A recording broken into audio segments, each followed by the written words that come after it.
You're probably wondering if that moment would even come after what he allegedly pulled on April 2nd. That day, Carmelo Anthony and Austin Metaf clashed in a heated showdown beneath the tent. Witnesses swear Metaf demanded Anthony get out of the team's tent. Right then, Anthony supposedly reached into his backpack and fired back with something like, "Make me." And guess what? Austin's twin brother spilled the tea to WFAV. Austin Metaf was stabbed by Carmelo Anthony. As you already know there's never been any debate about that.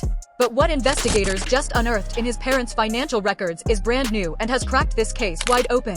A secret $100,000 payment that stayed anonymous until now, conveniently made only days before the murder.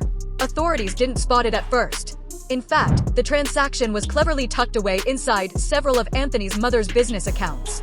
But the cover-up unraveled when the IRS flagged suspicious activity and handed it straight to federal investigators. Prosecutors claimed the cash was funneled through a masked LLC to a known associate of a school staffer working the track event the night the murder went down. Even worse?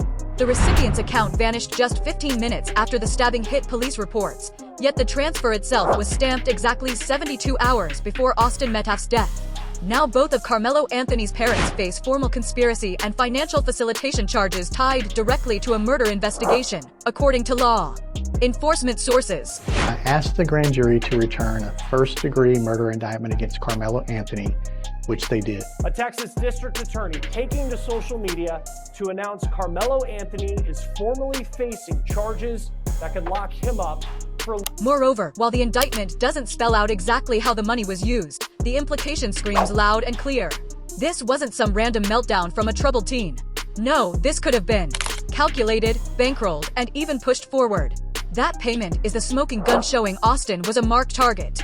In a rare statement, the Metaf family, silent since the murder, broke their silence, and their lawyer is demanding full disclosure of every financial transaction tied to the Anthony family in the days before the assault. Carmelo's actions are no longer the only piece of this puzzle. Now it's about who bankrolled it, and what else they may have buried.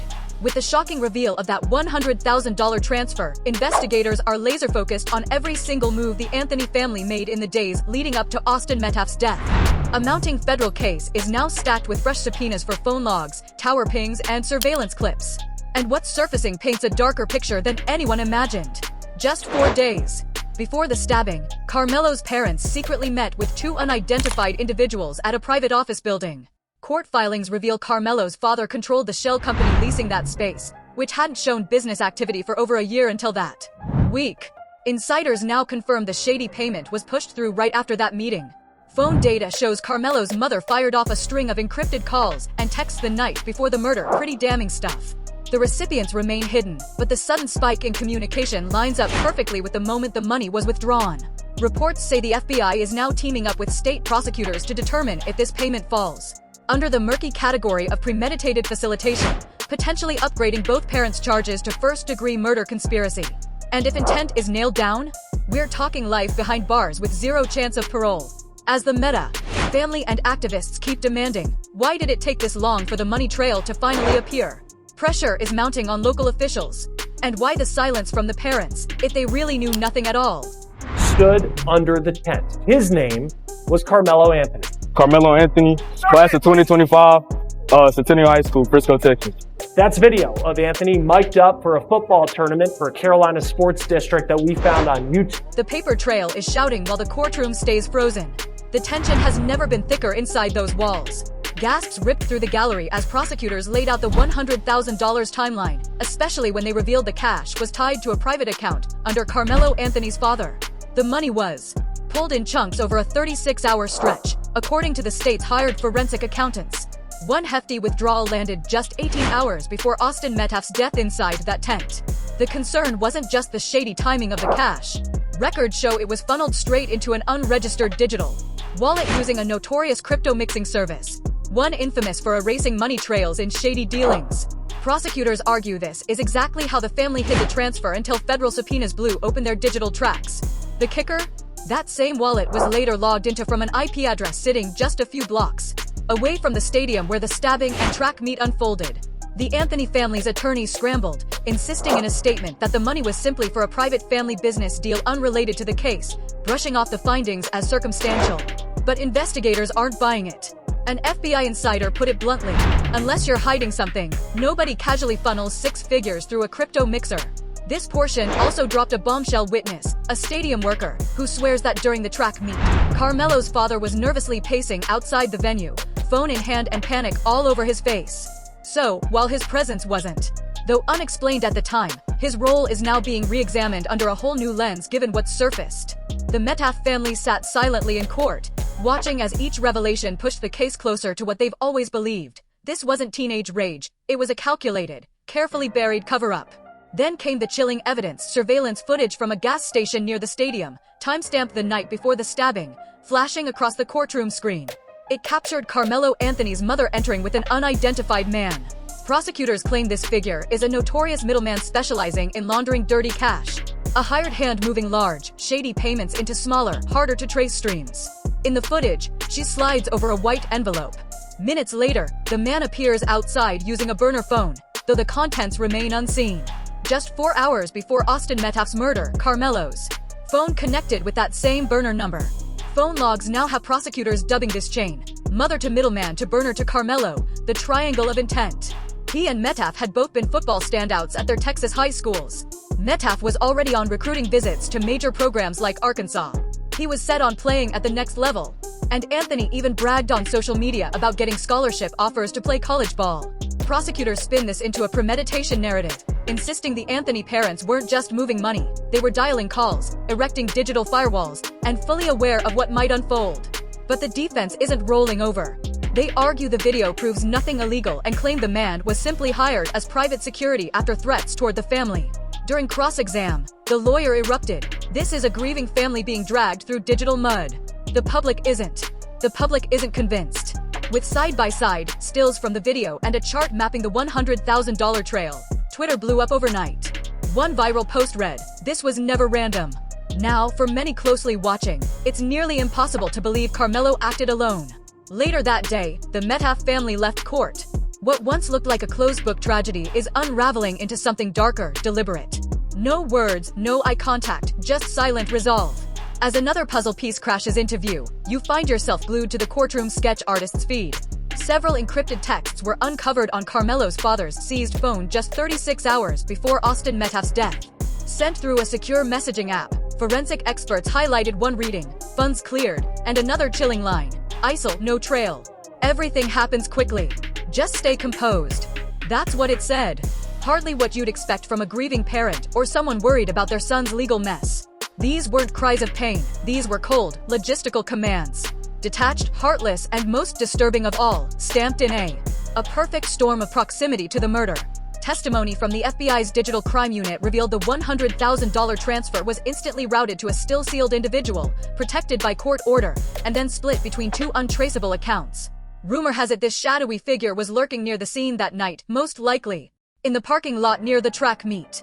By now, the prosecution's angle had shifted. This wasn't just the parents covering tracks.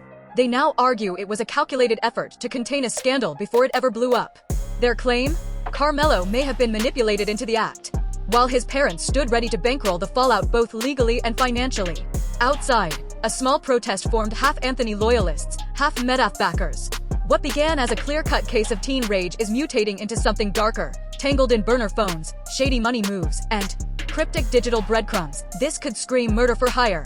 And really, what's more chilling, the damning trail itself, or the frozen expressions on Carmelo's parents' faces when it finally surfaces? There was this kid, before I knew his name now, this kid was sitting under our tent at track. We asked him to move. He started getting aggressive and talking reckless. And my brother stepped in and said, "You need to move." And he's like, "Make me move." Austin grabbed his backpack. This kid, I tried to whip around as fast as I could, but I didn't see. It looked rehearsed 100 times, no tears, no panic. When federal agents testified about a shell company set up in Carmelo's mother's name just months before the murder, the courtroom went tight with silence. Prosecutors detailed how this so-called business funneled exactly $100,000 into a dormant account while masquerading as a non-profit. On the night Austin Metaf lost his life, that same account pinged near the stadium. Insiders confirmed the company never did a shred of real business. No staff, no services, no public footprint. Just one payout, one transaction, one body, one And the timeline? Absolutely damning. 2 days before the murder, the transfer cleared. 1 day before, the cash was withdrawn. 3 hours after Carmelo's arrest, the account was shut down. It paints a picture the defense can't scrub away. Media coverage has shifted from the teen athlete to the twisted power dynamics inside his own home. As the financial web unravels, the story of a high school fight gone too far is no longer the headline. Rental corruption, shattered moral lines, and a system that may have fueled violence instead of stopping it are now center stage. In the front row, the shaken Metaf family sits helplessly as their son's memory is twisted into a pawn in a case they never imagined would spiral this far. Behind them, America watches, realizing this is no longer about sports, fame, or reputation. It's about justice for a boy stabbed in a tent, and the scale of deception built to bury it. The tension in the room is suffocating. The endgame is close. In their final strike, prosecutors hold nothing back. They unveil a voicemail left by Carmelo's father on an encrypted app, timestamped just 4 hours before the murder. It said, "Everything is ready. Just use common sense. You know the stakes." The jury sat frozen. The clerk played it twice. No music, no filter, just a parent speaking, not as a father, but as a co-conspirator. No objections, no denials, only a timeline flashing on screen, charting every move, every text, every dollar tied to that deadly night at the track. At the center, Carmelo, surrounded by dots on the screen spell out mom, dad, wire transfer.